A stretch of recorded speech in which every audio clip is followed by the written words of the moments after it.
నడుము నొప్పి కిడ్నీ ప్రాబ్లమా కాదా అని వస్తుంటారు అనమాట. చాలామంది డాక్టర్ గారు నా దగ్గరికి ఎలా వస్తుంటారంటే, డాక్టర్ గారు నాకు నడుము నొప్పి వస్తుంది, నా కిడ్నీస్ ఏమైనా డ్యామేజ్ అయ్యాయా అని అడుగుతూ ఉంటారనమాట. నేను వాళ్ళకి ఇక్కడ చెప్పదలుచుకున్న విషయం ఏంటంటే, మీకు వచ్చే నడుము నొప్పి మీకు కిడ్నీలో స్టోన్స్ ఉండటం వల్ల రావచ్చు, లేదా వెన్నుపూస కండరాలు పట్టేయటం వల్ల కూడా రావచ్చు అనమాట. సో ఇప్పుడు మనం మీకు వచ్చే నడుము నొప్పి కిడ్నీలో స్టోన్స్ ఉండటం వల్ల వస్తుందా, లేదా వెన్నుపూస కండరాలు పట్టేయటం వల్ల వస్తుందా, ఎలా తెలుసుకోవాలో చెప్తాను. ఒకవేళ మీకు కనుక కిడ్నీలో స్టోన్స్ ఉండి కనుక నడుము నొప్పి వచ్చినట్లయితే, ఆ నడుము నొప్పి అనేది నడుముకు ఒకవైపున మాత్రమే వస్తుంది. మరియు అదే వెన్నుపూస కండరాలు కనుక పట్టేయటం వల్ల వచ్చిన నడుము నొప్పి యూజువల్గా నడుము మధ్య భాగంలో వస్తుందన్నమాట. అదే కిడ్నీలో స్టోన్స్ ఉన్నట్లయితే ఆ నడుము ఒక పక్క నుంచి ముందుకు పాకుతుంది. అదే వెన్నుపూస కండరాలు పట్టేయటం వల్ల వచ్చే నడుము నొప్పి నడుము వెనక నుంచి తొడ వెనక్కి భాగానికి పాకే అవకాశం ఉందన్నమాట. మరియు ఈ వెన్నుపూస కండరాలు పట్టేయటం వల్ల వచ్చే నడుము నొప్పి మీరు సడన్గా కూర్చొని నుంచున్నా, లేదా సడన్గా పక్కకు తిరిగినా ఆ నడుము నొప్పి పెరిగే అవకాశం ఉంది. అదే కిడ్నీలో స్టోన్స్ ఉన్నప్పుడు వచ్చే నడుము నొప్పిలో వచ్చినప్పుడు దాదాపుగా మీకు వికారంగా ఉండటం, వాంతులు అవ్వటం కూడా చూస్తుంటాం అన్నమాట. ఈ విధంగా మీకు వచ్చే నడుము నొప్పి మీ కిడ్నీలో స్టోన్స్ ఉండటం వల్ల వచ్చిందా, లేదా వెన్నుపూస కండరాలు పట్టేయటం వల్ల వచ్చిందా అని తెలుసుకోవచ్చు.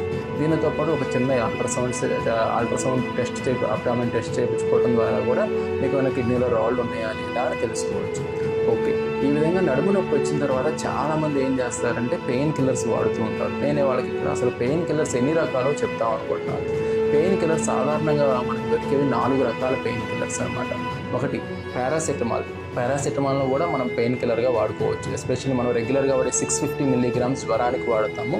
ఒకవేళ అది కనుక నొప్పి పనిచేయకపోతే 1000 మిల్లీగ్రామ్స్ని పెయిన్కి వాడుకోవచ్చు.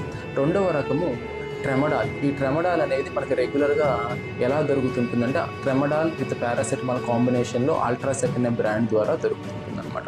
మూడవ రకము NSAIDs అంటారు అనమాట. ఈ NSAIDsలో 2 రకాలు ఉంటాయి. ఒకటి COX-1 ఇన్హిబిటర్స్, రెండోది COX-2 ఇన్హిబిటర్స్. ఈ COX-1 ఇన్హిబిటర్స్లో మనం రెగ్యులర్గా వాడేటువంటి ఎసిక్లోఫెనాక్ కావచ్చు, డైక్లోఫెనాక్ కావచ్చు, ఇబుప్రోఫెన్ కావచ్చు, అవి చూస్తుంటాం అనమాట.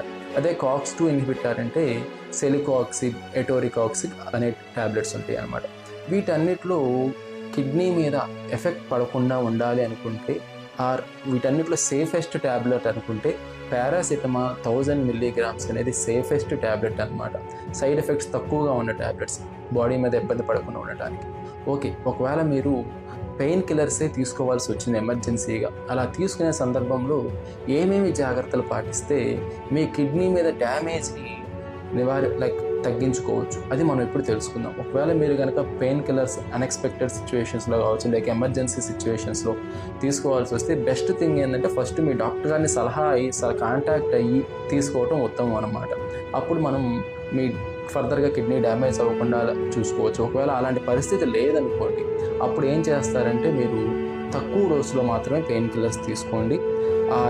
ఒకవేళ పెయిన్ కిల్లర్స్ తీసుకోవాల్సి వస్తే 3 రోజుల కంటే ఎక్కువ రోజులు డాక్టర్ గారి సలహా లేకుండా తీసుకోకండి.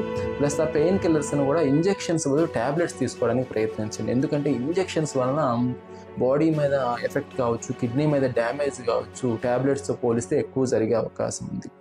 అసలు ఇదంతా ఎందుకు అనుకుంటే పారాసెటమాల్ తీసుకోవడం ఉత్తమం. ఒకవేళ మీ నొప్పి కనుక తీవ్రత అంత ఎక్కువగా లేకపోతే పారాసెటమాల్ ట్యాబ్లెట్ తీసుకోవటం ఉత్తమం అనమాట. వీటితో పాటు మీరు పెయిన్ కిల్లర్స్ తీసుకునేటప్పుడు రోజుకి మంచిగా 6 నుంచి 8 గ్లాసెస్ వాటర్ తీసుకోండి. ఒకవేళ వాటర్ తీసుకోకపోయినట్లయితే మన బాడీకి డీహైడ్రేషన్ వచ్చి, ఇన్ఫ్యాక్ట్ డీహైడ్రేషన్ కూడా ఒక రిస్క్ ఫ్యాక్టర్ లాగా పనిచేసి మళ్ళీ కిడ్నీ ప్రాబ్లమ్ని పెంచే అవకాశం ఉందన్నమాట.